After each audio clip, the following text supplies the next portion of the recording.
Welcome to Novelist Spotlight, the podcast where published fiction writers are interviewed to gather their insights and writing lessons so we can use them to make ourselves better and more effective writers. Now, on with our program. This is your host, Mike Consul. Thank you for listening. In the spotlight is Heather Babcock. Hello, my name is Heather Babcock, and I am from Toronto, Canada. I am a movie nerd. I am obsessed and have a passion for the movies of the early 1930s, in particular, what is known as the pre-code period in Hollywood.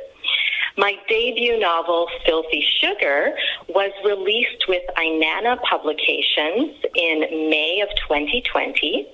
And it was inspired by the feisty dames of 1930s Hollywood films. Well, and if you could see Heather Babcock right now, you would know she's quite a feisty dame herself. She's young, she's sultry, she's a redhead, and she cuts a silver screen silhouette, I have to tell you. She grabbed my attention on Instagram, as did her book cover. The name Filthy Sugar grabbed my attention, but then also the Art Deco cover of the book, of her novel, was an attention grabber. So I started communicating with Heather through Instagram and have been waiting for many weeks, actually. I've been looking forward to this podcast, been corresponding with her for many weeks. So Heather, finally, welcome to the program. Yes, thank you. I'm excited to be here. Let's dive into your novel a little bit, and we'll talk about your future plans, the inspiration for this book, the inspiration for your lifestyle, and as I say, your future plans. Let's start with the setting for Filthy Sugar in terms of time and place. I think you said the 1930s. You indicated 1930s. Is, and what is the place? Where is it set? So it's actually, I created the world of Filthy Sugar. It is set in North America. It takes place in 1 year, starting in 1934. And my protagonist lives in the poor section of the city, which she calls the world behind the market. And that's where a lot of the family story takes place. So 1934, and it's a year in the life of your protagonist. 1934 to 1935. 1935, okay. So a year in the life of your protagonist, whose name is? Her name is Wanda Whittle, and she becomes a burlesque dancer, and her stage name is Wanda Wiggles. Interesting. So talk a little bit about what she does for a living other than burlesque. She's got another job, does she not? So at the beginning of the book, she works in a department store as a mannequin, which is what they called models back then. So she models fur coats, and this is really a world away from where she lives because she lives with her mother and her sister in a rooming house in the world behind the market. Her mother and her sister work in a glove factory, and so Wanda takes 2 trolley rides every morning to this fancy department store and models these luxurious fur coats. And this department store is a real department store, or is this a product of the author's imagination? It's a product of my imagination. The department store is called Blondell's Department Store, and I named it after Joan Blondell, who was a very prolific, wonderful actress, particularly in the 1930s. She's the queen of pre-code movies, so I wanted to pay her a little tribute there. Talk about the characters who surround Wanda. Who are the main characters who revolve around her during this tale? So there is her sister, who's very important to the novel, her sister Evelyn, who, unlike Wanda, so Wanda's obsessed with the movies, she is obsessed with glamour. Her sister Evelyn is very into workers' rights, which is another part of, I wanted to kind of show what was going on at the time. So kind of exposed the glitter and the grit of the 1930s. And Evelyn is the grit. So she's all for workers' rights. She works in a glove factory. And she can be very critical of Wanda's lifestyle. Another important character is Mr. Manchester, who owns the Apple Bottom Burlesque Theater, and he discovers Wanda while she is modeling fur coats in the department store and changes her life. So is he the guy who suggests that she gets involved in the theater and burlesque? Yes. And is that her sister takes umbrage to the way she makes a living? Is it the modeling or is it the burlesque or both that she takes exception to? So her sister doesn't judge Wanda for what she's doing. She respects that she's a burlesque dancer, but she doesn't like the way she's being used by, like, how these men are making money off of her. She feels that Wanda and the other dancers should unionize and because they're the ones doing all the work, that they should be reaping the profits. So Mr. Manchester is one of these men who are taking advantage of her in her sister's estimation. Is that right? In her sister's estimation, her sister is all for workers' rights, and we know, like, workers, that was a huge concern in the 1930s. This is when, people died for the minimum wage for 40-hour work week, and so this was really at the top of people's minds. And someone like Evelyn, who's out there protesting and very much concerned with the way that workers were being treated at the time. And of course, that's relevant today, too. Yes. So now there has to be a love interest in any story of this kind. So who is a love interest in Filthy Sugar? Is Mr. Manchester, does he become Wanda's love interest in addition to her employer? So she becomes very obsessed with him. She thinks that she loves him. She's obsessed with him.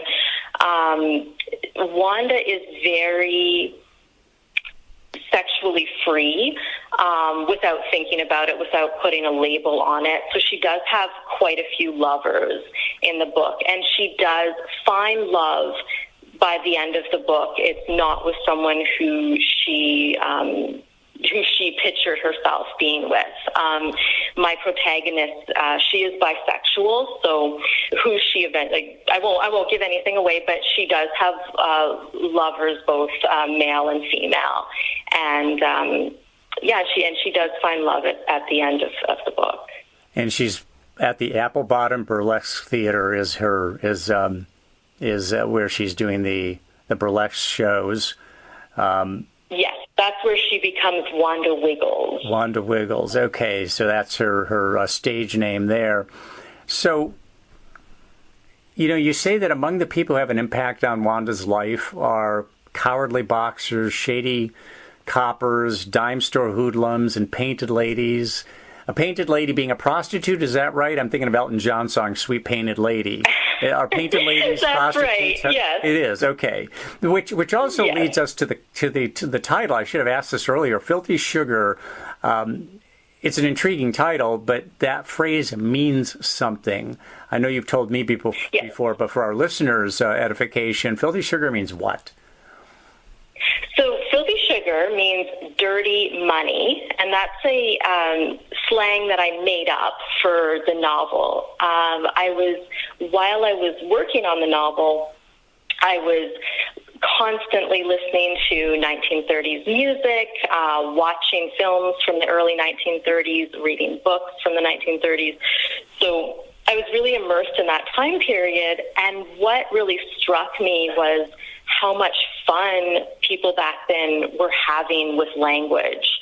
The slang of the period was a hoot. It was just it was super fun. So I include a glossary in the back of Filthy Sugar. There's a lot of authentic 1930s slang, but I also made up some of my own slang for the book, and Filthy Sugar being one of the terms that I made up just because I was so inspired by how much fun people were having back then with the language. Interesting. So you've got a glossary. Give us a couple or three terms or phrases that are in the book that are from the time period, and then give us like the definition. Okay, yeah, sure. So there's a phrase, swing a hoof, which means to dance. Swell is used a lot. Of course, if you watch a 1930s movie, you hear swell, like, oh, that's swell, which means that that's cool. That was like the cool of the 1930s. Mm-hmm. And city juice is tap water. City juice is tap water. Interesting. Okay. City juice, yeah, is tap water. You know, I do know that the book's description talks about Wanda experiencing a sexual awakening. Now, you just told us she's a bisexual, which would indicate that she's already sexually awakened in a way that many people are not. So, in what way does the sexual awakening happen? Or is that is this a spoiler alert? Is this something you really shouldn't talk about for people who haven't read the book yet? Maybe a little bit of a spoiler alert. It is more it's more near the end of the novel. As the novel progresses, she owns her sexuality more, because at the beginning of the novel, she's really kind of caught in the male gaze, if you will, where she is being defined in her life, and she starts to define herself and her sexuality on her own terms as the book progresses.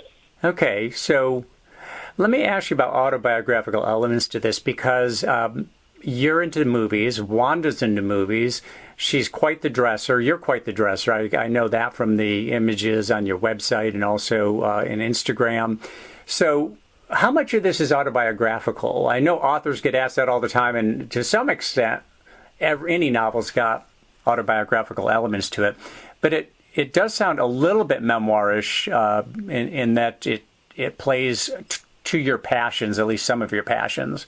I probably shouldn't ask this question right after the bisexual interchange, but it is more. It's not really autobiographical. It is mostly a product of part my imagination and part just my passion, because I have always had a passion for classic movies, and discovering the pre-code movies, I just was, blown away by the movies of this time period before the enforcement of the motion picture production code. So before censorship took effect in the very early 1930s, you'll see and hear things in black and white movies that you're not used to seeing or hearing in a black and white movie. So that really took me by surprise and definitely inspired the novel. I wouldn't say a lot of it is really, Wanda is completely a product of my imagination.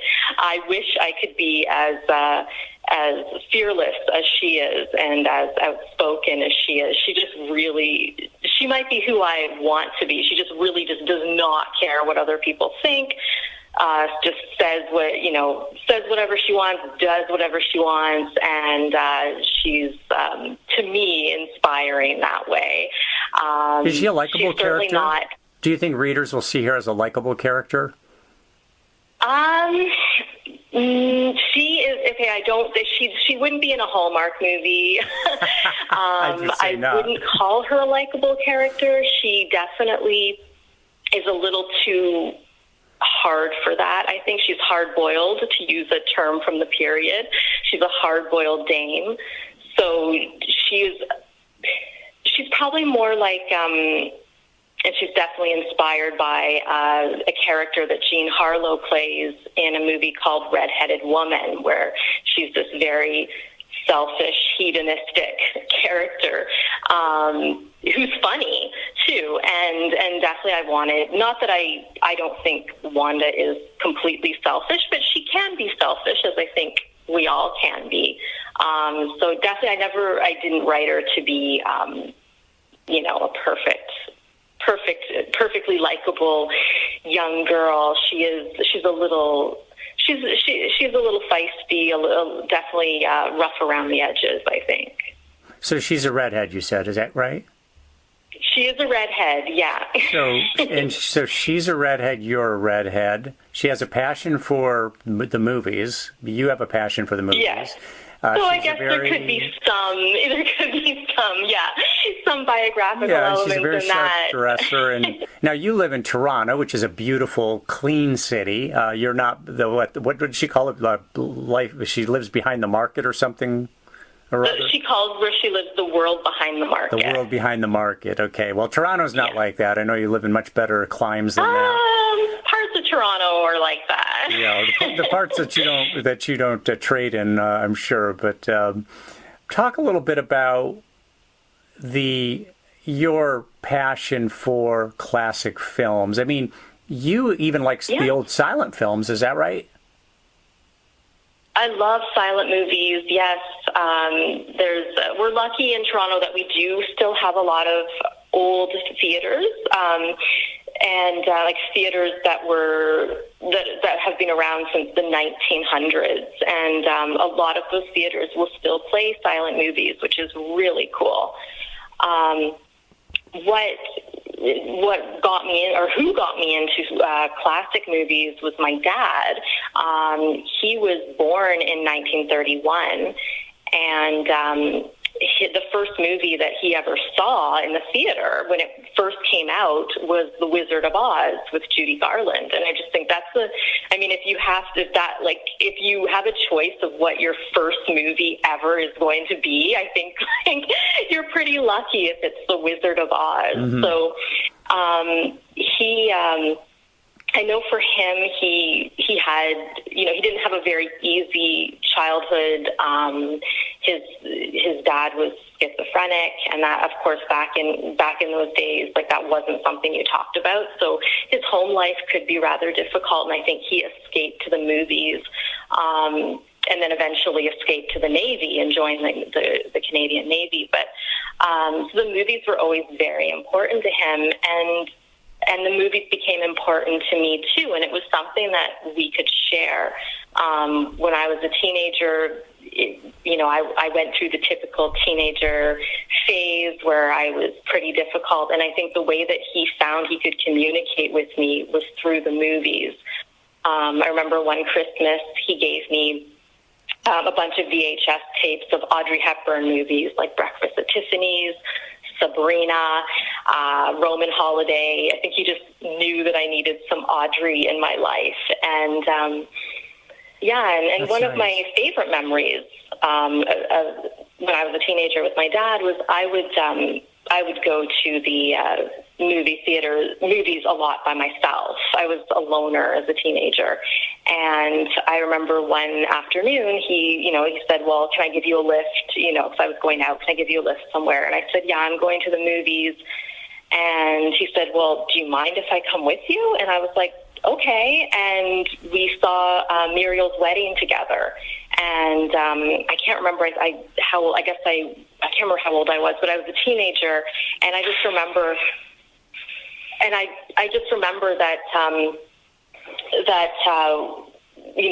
we really bonded in a way that we hadn't in a long time. We were laughing together, and we were talking about the movie afterwards, and it's just a really special memory for me.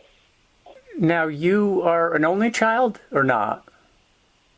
No, my sister, I have a sister, she passed away about a decade ago, but so it was me and my sister. Okay.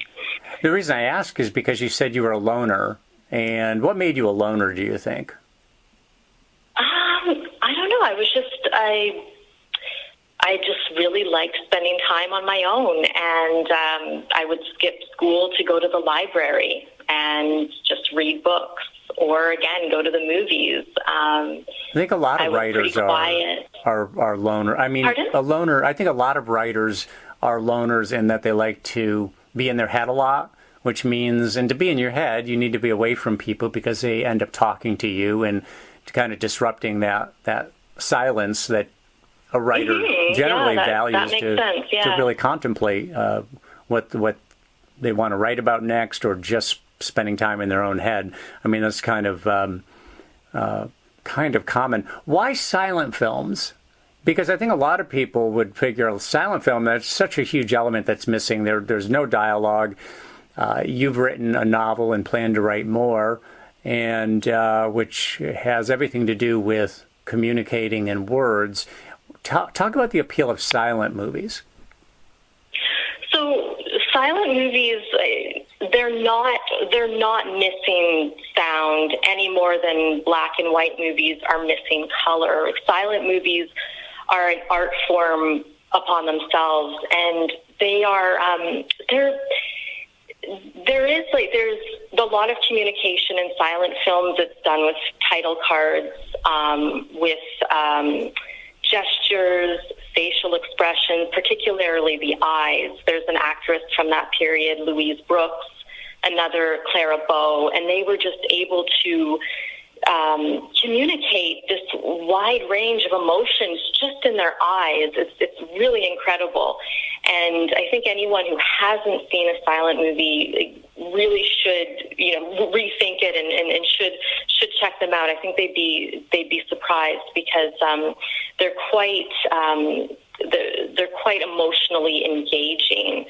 And the thing about a silent movie is you really do have to give the film your full attention, because of course if you just look away you could miss something. Silent films too, they were so universal. So back then, a movie could be any from any country, could play anywhere in the world exactly. It just, because of that universal language of body language and facial expressions. There's also the music is extremely important to a silent movie. If you can get out to see a silent movie in the theaters where they have live piano accompaniment or organ accompaniment, it really makes all the difference. And the music is a character within itself in a silent movie. So if somebody wanted to experience that and had never seen a silent movie, I would imagine they can find them on YouTube, right? Yeah, and I think for me personally, I think silent movies, they really it's sad because they hit their artistic, I guess, they just became so artistic, and they at the height of their game, right? That right before talkies came in. So the probably in my humble opinion, the best silent movies are from 1927, 1928, which is just before sound started to dominate. And there's films if you like the movie Clueless. There's a movie called Our Dancing Daughters with Joan Crawford, and it was the film that made Joan Crawford a star. And I think it's from 1928, I believe, 27 or 28. But it's like the Clueless of its day, and I think anyone who likes the movie Clueless would love Our Dancing Daughters. Or there's the film Wings with Clara Bow, which is a World War I movie, which I believe that's from 1927. And anyone who loves war movies, you're going to love Wings. It's an incredible movie. The comedies from that period, I've been in the theater and watching a Mabel Normand comedy or a Charlie Chaplin comedy, and there's little kids there, and they are just on the floor laughing. These comedies are just so timeless. So I definitely, I've introduced friends to silent movies, and it's a treat to see someone who is like, oh, I don't want to watch a silent movie, and then they, a friend of mine, I convinced her to come and see Safety Last, which is a Harold Lloyd film, and she was laughing, and she's like, "That was really funny. I didn't think it would be so funny. I didn't think a silent movie could be so entertaining." And yeah, so it's a treat to see when people give these movies a chance, how wonderful and timeless they are. Interesting. Yeah, now you got me interested. I'm going to have to check that out. And I've got a mother-in-law who's hard of hearing, but she likes to watch movies. I think a silent movie would be perfect for her.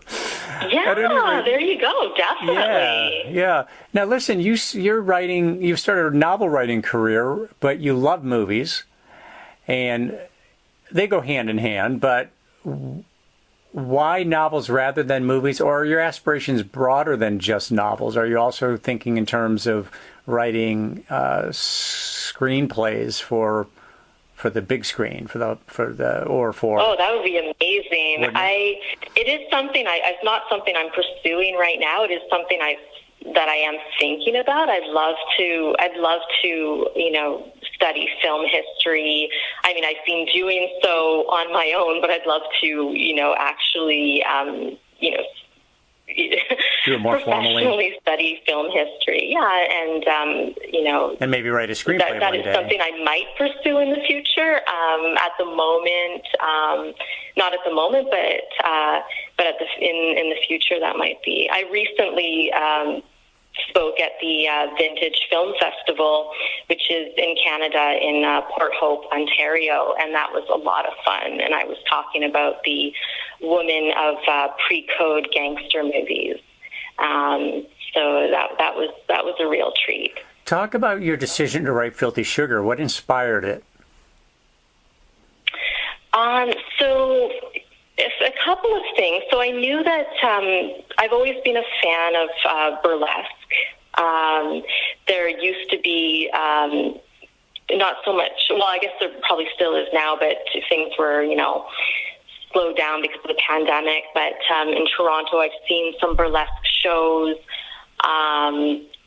I've always been a fan of Betty Page, and she has her Wiggle movies, which, of course, that inspired Wanda Wiggles' stage name. And then just watching these old movies, like the Broadway Melody, 42nd Street, the 1930s Let's Put on a Show films. Just really, I thought I'd like to write something that's set in the show business world of the 1930s. And I thought, well, to have it in a burlesque theater, that's a little more, I guess, more relatable, more down to earth than, Hollywood, right? So this is my own made up world, with some real elements. And, let's say that was really... Let's say Filthy Sugar grabs the attention of a movie director, and it's going to be turned into a film, into a movie. Who would play Wanda Whittle, and who would play Mr. Manchester? Have you ever thought about that?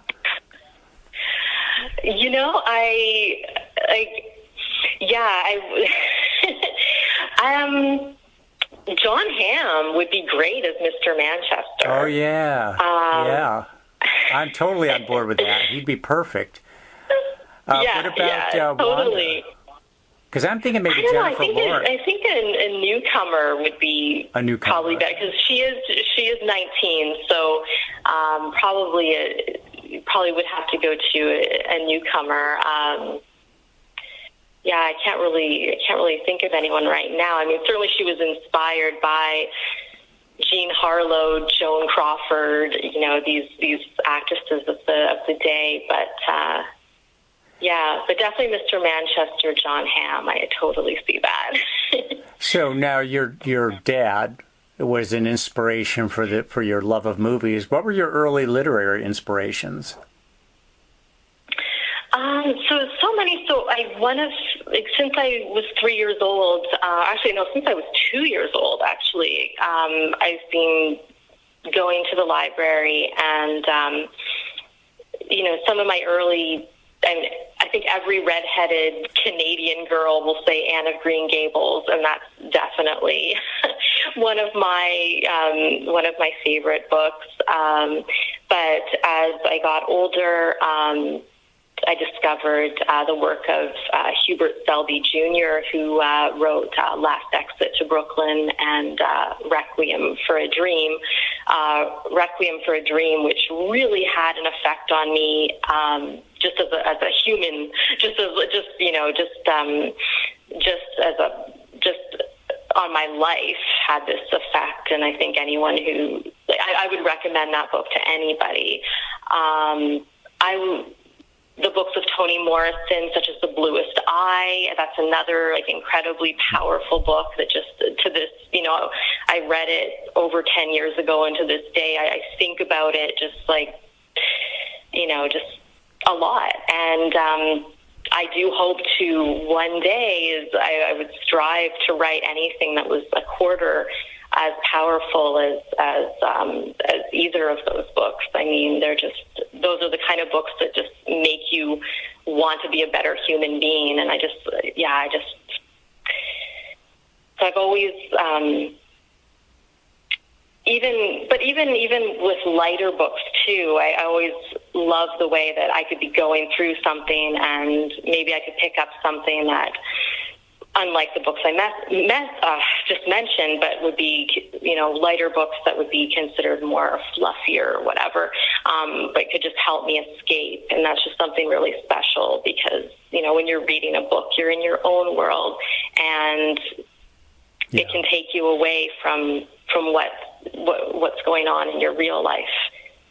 Yeah, isn't it George R.R. Martin who said, "The reader lives 1,000 lives. The non-reader lives only one." I like that. Talk about, now you can take the Fifth Amendment on any question I ask you, Heather, but I'm curious, talk about your own lifestyle and what it is today and what you want it to be tomorrow. Not literally tomorrow, but 5, 10, 15, 20 years from now. Is that a fair question? Yeah, no, that's a fair question. I don't know. I'm just going to keep learning. I always, I'm glad that there are so many things that I don't know because I look forward to discovering them. Just learning more about film history. I'm going to really start. I've been working on the beginnings of a new novel, and I'm really going to get serious about that in the new year. What is your next novel? What are you going to be a writer in a time period? Are you going to always be in the 30s? Are you always going to be doing period pieces? Will you be writing contemporary books? No, what's your next one? My next novel is going to be set in modern times.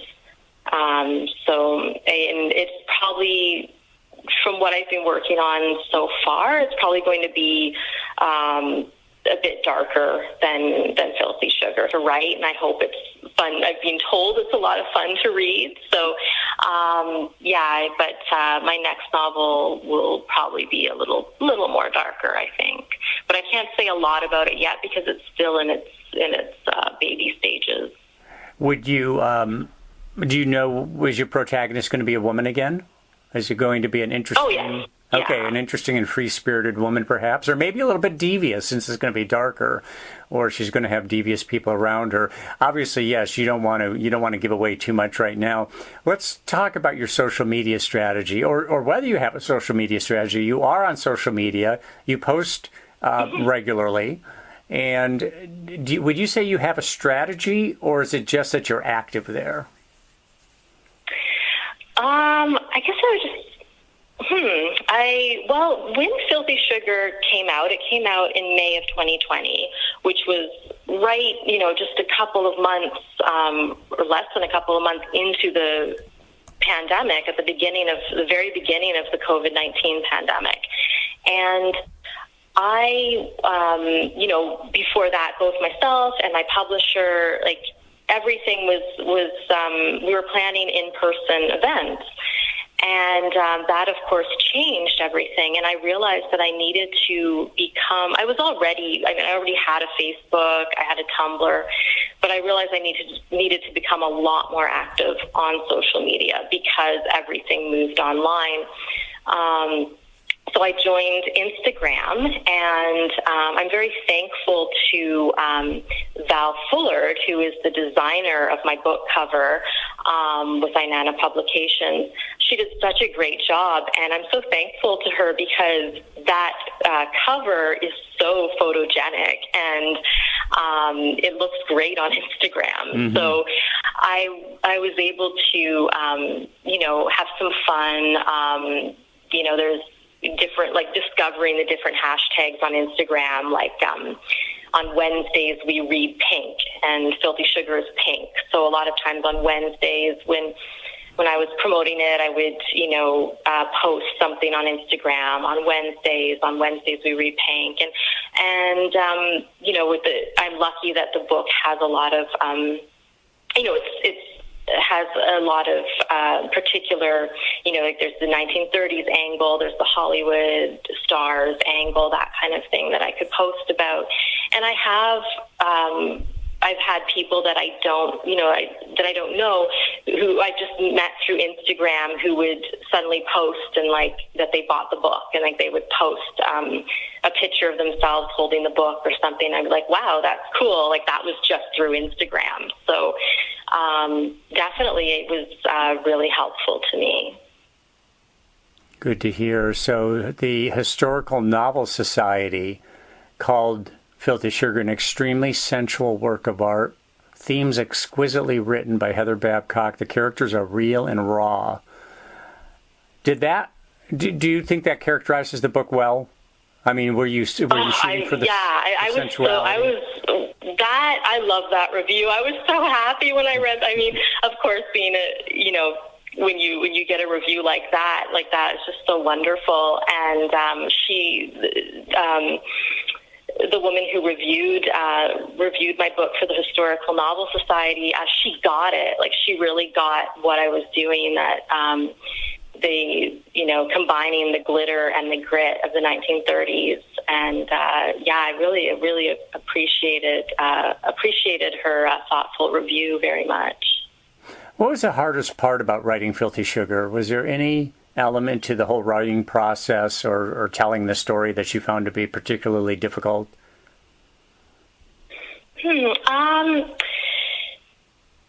Probably a lot of it was at the time that I was writing it, I don't work in this job anymore, but at the time I was working shifts, a lot of shift work where I would be working late at night and then having to come back early in the morning. So I had to make a real effort to devote time to my book. So I think that was the major obstacle that I had to overcome, was to make time to write it and to finish it. And one of the things, unfortunately, my social life really suffered. I actually lost friends because I needed to devote time to writing this book, and I just couldn't commit myself socially the way that I had before. So describe a good day of writing for you. I mean, how many words, how many pages? Is it a quantitative or qualitative thing for you? Okay, yeah. For me, it's about quality.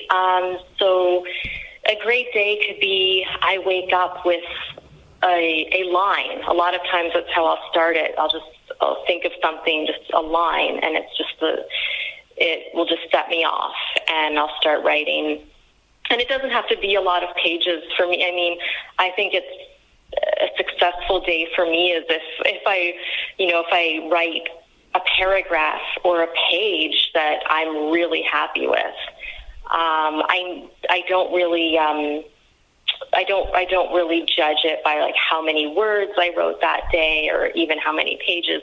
Just more the quality. Even if I just wrote the other day I wrote just a few lines, and I was just so happy with it. And it was just something that came to me when I was, I like to go for long walks, and a lot of times that's when I'll be inspired or something will come to me.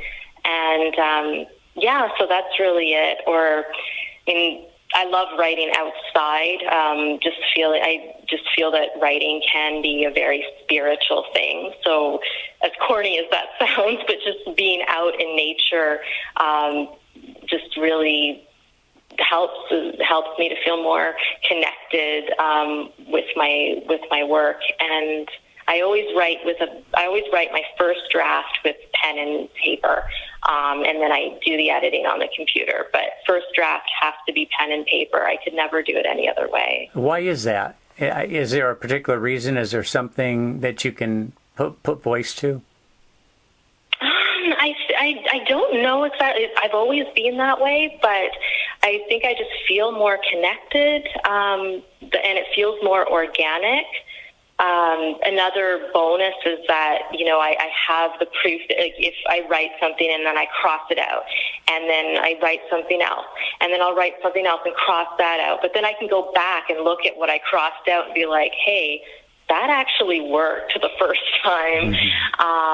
So that definitely, from an editing perspective, that helps. And also just because I love writing outdoors or on the subway, there's no, when you're writing just with a pen and paper, there's no technical difficulties, right? Unless your pen runs out of ink. So there's that. Yeah, you don't need to worry about battery power, internet connections, or any of that stuff. What is the best piece of writing you ever received? The best piece of writing, like, I ever read, you mean, or no? Whether it was a piece of writing advice that somebody told you or that you read somewhere, what? Oh yes. Yeah, what would that be? Actually, a very, very talented author. She's also an author with Inanna Publications. Her name is Lisa DeNicolets, and she actually has a new book out called Everything You Dream Is Real, which I can't wait to read. She's a wonderful author, and she gave a piece of writing advice on her Goodreads, which really stayed with me. She said, "Give yourself the goal to write one sentence a day." At least one sentence a day. So that way, if you only write one sentence that day, you're not beating yourself up. And of course, you can write more. You don't have to only write one sentence. But if you do just write one sentence, then, as she says, as Lisa says, a book is made up of a lot of sentences. So be proud of yourself if you did that. So that, I thought that was a wonderful piece of advice. And I've told her that a couple of times, that really helped me. It takes the pressure off too, don't you think? Because if you sit down and you realize I only need to really write one sentence, but you're almost inevitably going to write a lot more than that. Exactly, and that's what Lisa says, right? So you're exactly, just as, it takes the pressure off. You're not going to beat yourself up and be like, I didn't write this many words. And I mean, certainly the one perfect sentence beats the whole page of, of gibberish. Something that, yeah. So I've always kept that in mind, and that certainly helped me while I was working on Filthy Sugar, that I kept Lisa's advice in my head as I was doing that. And so even if there was a day when, I could only write one sentence or one paragraph, or even if just an idea, like what kind of clothes does your character wear? What kind of music does your character listen to? Like that, something like that. You're working on your book. It doesn't necessarily mean that you finish writing 5 chapters in one day. Every little bit that you do contributes to the finished product. Right. So who's your trusted reader? When let's say you've written a chapter, you think it's pretty much there, but you want an outside opinion. Do you have a person that you turn to that's kind of your trusted reader or first read? Probably my partner. Although with usually I will show him things that I've just written and it's something I'm proud of, and I say, oh, I just wrote this, let me know what you think. With Filthy Sugar, though, it's funny because I wrote Filthy Sugar, and I worked on it for years, and I sent it to Inanna Publications, which was the publisher of my choice, and then I sat back and thought, crossed my fingers, hoped that they would accept it, but no one else had read it up until that point. So I didn't have any. Readers for. I mean, I could have. I just chose not to. You trusted yourself. I trusted myself, and I do think, I know a lot of writers, they prefer to have readers, and that's great. I do think that sometimes there is the saying, too many cooks, and I do think that writers have to be careful about that. Like, I do know, like, there is a pitfall of showing your work to too many people and getting too many opinions that might take away from your original vision, or, and I do think at the end of the day, you do have to trust yourself. Yeah, well, I agree 100%, because I think sometimes people get in these writers groups and one person has an opinion or suggestions and somebody's got a countervailing opinion. So it's like, what are you supposed to do with that? You can be bouncing back and forth on that sort of thing. Not that it isn't a good thing to have a skilled reader. Absolutely it is. But as you say, if you have too many voices, you're not going to have 2 or 3 people all saying the same thing unless it's just an obvious faux pas in the copy that needs to be addressed. So, so what comes next? You got this novel that you're working on. Do you already think in terms, are you thinking beyond that? Do you keep notes as to some other book ideas, or are you strictly thinking in terms of this next one and you have no idea what you'll do beyond that? So right now I'm definitely going to focus on this next one, and I've always been that kind of writer, I guess. I like to focus on the one project.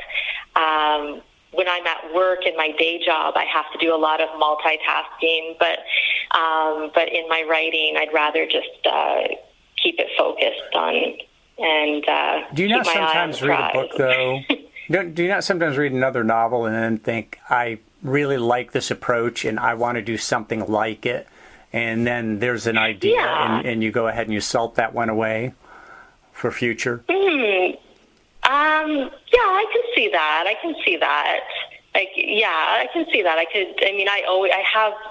I have piles and piles of notebooks in my apartment, and I have gone back to them and created new work out of discarded work from my past. So, I definitely see what you're saying. And I've done that, and it can be a distraction. It can be a distraction because if you're working on something, I know in my own experience, I could be working on something that's not going well, and then I start thinking about this other idea, and maybe I should be doing that because that one I feel like I really have drawn a bead on that one. So it is, it can be a real distraction. It can end up giving the monkey mind an excuse to jump to something else. So probably better off, just staying focused on the project you got, because there's all kinds of mind games that go on with writing. At least in my experience, a lot of mind games. For sure. Yeah. Well, our guest has been Heather Babcock. She's the author of Filthy Sugar, that is 1930 slang for dirty money.